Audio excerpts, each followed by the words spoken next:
Ayun, no? Sumahod na naman. Sumahod na naman.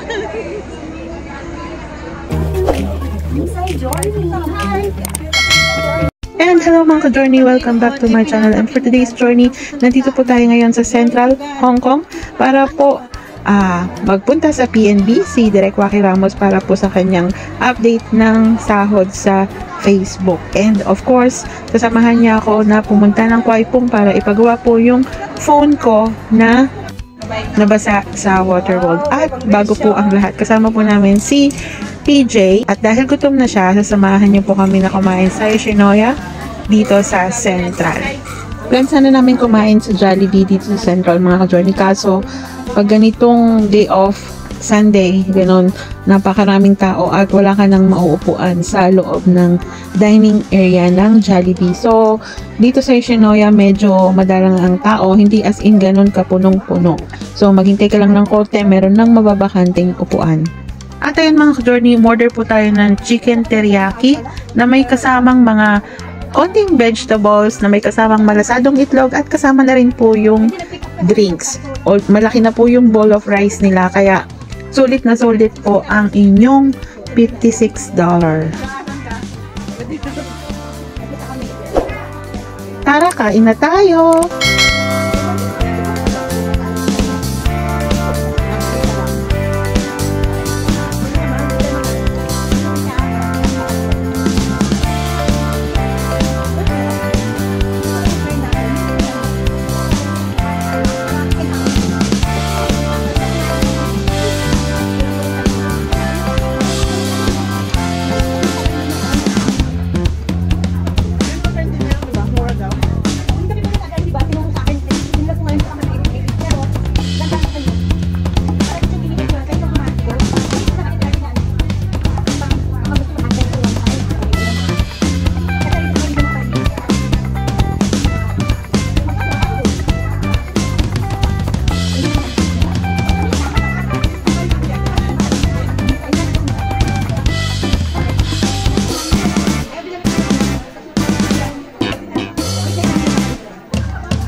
sana? Popcorn? Sabi ko naman, kung bibilang popcorn, dapat lahat, at least hindi lang isa, di ba?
Mga kasama hindi kumakain ng gulay. Plus, itlog na lusaw. Plus itlog.